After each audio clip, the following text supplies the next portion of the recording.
Bonjour, je suis Madame Rokhaya Kandi, directrice générale de IFAGE, qui est l'Institut interafricain de formation en assurance et en gestion des entreprises. Vous le savez, chaque année, il est tenu dans un pays africain, donc l'Assemblée générale de la FANAF.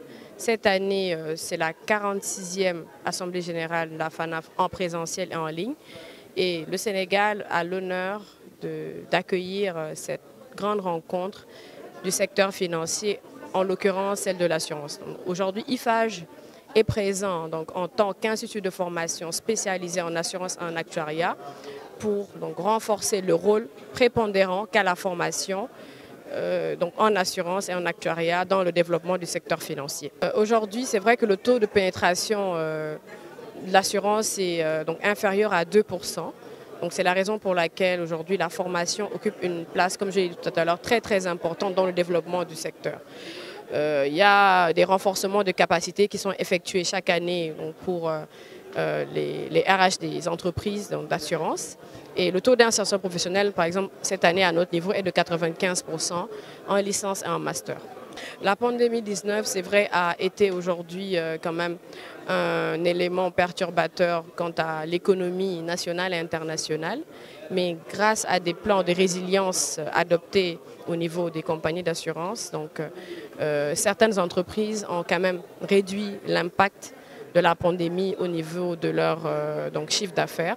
Par exemple, des entreprises qui avaient par exemple, la garantie perte d'exploitation ont pu l'utiliser pour pouvoir faire face à plusieurs défis, notamment à celle de la relance post-Covid.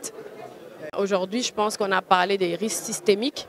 Ce n'est pas anodin. Donc, on a aussi parlé aujourd'hui de la gestion des risques. Et qui dit gestion des risques, vous parle de gestion des risques justement sanitaires, catastrophiques. Ce risque-là, comme on l'a dit, le risque zéro n'existe pas. Ce risque-là n'était pas calculé. Et je pense qu'aujourd'hui, les assureurs et le gouvernement en a pris conscience parce qu'ils savent que ce risque-là peut se reproduire à n'importe quel moment. Ils en ont beaucoup parlé et sont en train de réfléchir aujourd'hui à des plans de continuité en termes de gestion des risques qui leur permettra de faire face à leurs engagements, comme on l'a dit tout à l'heure, envers leurs clients, mais aussi envers l'État. Et c'est très important. Nous allons parler de l'actuariat. Donc, dans la table ronde, nous avons plusieurs experts qui nous viennent du Sénégal, du Cameroun, de la France.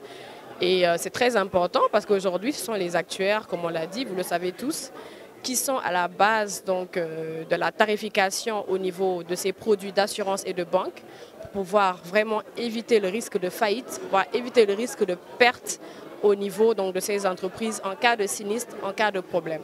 Donc la place de l'actuariat est importante et primordiale au sein d'une compagnie d'assurance, au sein d'une banque et de toute entreprise de prévoyance et de CSS. Donc aujourd'hui, je pense que c'est très important que IFAGE ait pensé à cette formation. Et je pense qu'aujourd'hui, l'État du Sénégal même est en train de réfléchir à cette thématique-là liée à la gestion des risques, liée aux problématiques stochastiques et actuarielles. Merci.